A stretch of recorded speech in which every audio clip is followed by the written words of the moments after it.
नमस्कार। कभी सोचा है कि कुछ भूतिया कहानियां सुनने के बाद दिमाग से निकलती ही क्यों नहीं, वो हमारे जहन में घर कर जाती हैं। आज हम लोग उसी सीक्रेट फॉर्मूले को डिकोड करने वाले हैं जो आजकल की डरावनी कहानियों को इतना ज्यादा असरदार और हाँ, इतना खौफनाक बनाता है।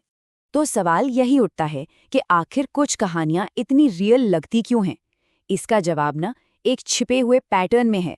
एक फॉर्मूला है जो सबसे डरावनी कहानियों में बार बार इस्तेमाल होता है। तो चलिए आज इसी फॉर्मूले की एक एक परत को खोल कर देखते हैं। अब इस फॉर्मूले को ठीक से समझने के लिए हम खूनी मंडे यूट्यूब चैनल की दो बहुत ही पॉपुलर कहानियों को केस स्टडी की तरह देखेंगे। पहली है ओडिशा हॉरर स्टोरी और दूसरी स्कूल ट्रिप हॉरर स्टोरी। अब देखिए, ये दोनों कहानियां ऊपर ऊपर से तो बिल्कुल अलग लगती हैं, लेकिन इनके अंदर डर का एक ही ब्लूप्रिंट, एक ही नक्शा छिपा हुआ है। तो इस डरावने फॉर्मूले का पहला स्टेप क्या है? इसकी शुरुआत हमेशा हमेशा एक ही चीज से होती है, एक नियम को तोड़ना, एक ऐसी गलती जो जानबूझकर की गई हो। जरा गौर कीजिए, दोनों कहानियों में एक ही पैटर्न है।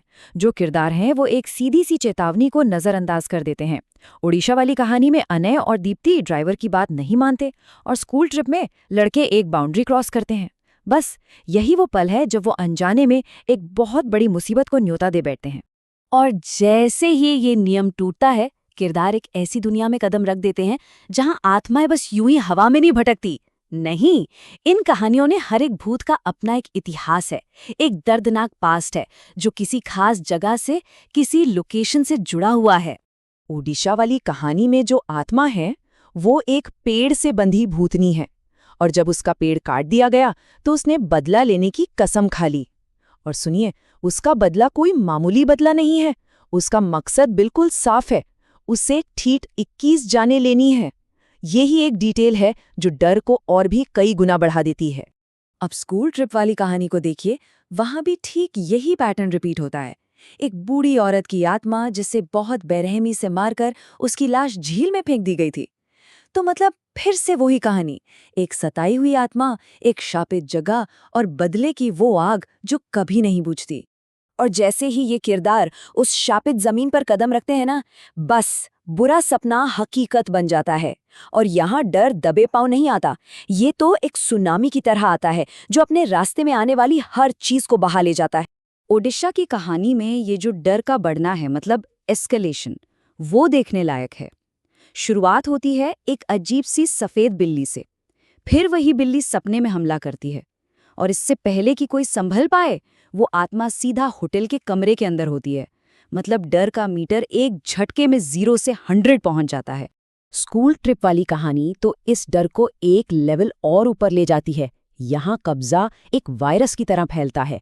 पहले रोहन की आंखें काली पड़ती हैं, फिर अमन की। डर यहाँ सिर्फ बढ़ नहीं रहा, वो फैल रहा है एक से दूसरे में, और यही बात इसे और भी ज्यादा अनकंट्रोलेबल और खौफनाक बना देती है। और फिर आता है वो एक पल, वो एक लाइन। वो बुढ़िया कीड़े की तरह रेंगते हुए सीढ़ियों से उतर रही थी। सोचकर देखिए, ये लाइन रोंगटे खड़े कर देती है। क्यों? क्योंकि ये उस आत्मा को इंसान से बदलकर कुछ और ही बना देती है, कुछ ऐसा जो कुदरत के हर नियम के खिलाफ है। असली आतंक यही है। और हर ऐसी कहानी का अंत एक ही होता है, एक चेतावनी। ये कहानियां हमें बताती हैं कि तोड़े गए नियमों की एक कीमत होती है जो चुकानी ही पड़ती है, और इस कीमत से बचना लगभग नामुमकिन है। नतीजा हमेशा ट्रैजिक होता है। दोनों ही कहानियों में ज्यादातर किरदार मारे जाते हैं। संदेश बिल्कुल साफ और बेरहम है।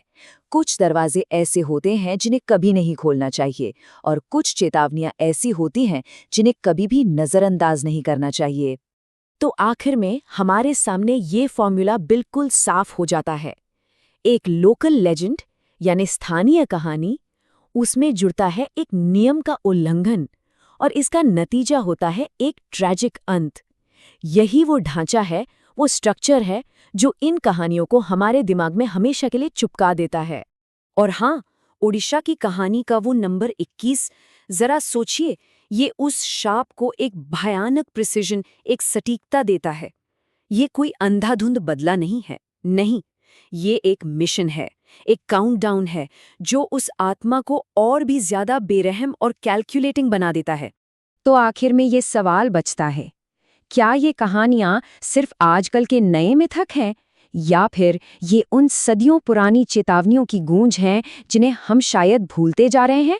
शायद ये कहानियां हमें सिर्फ एक ही बात याद दिलाती हैं कि कुछ दरवाजे हमेशा के लिए बंद ही रहें तो ज्यादा बेहतर है।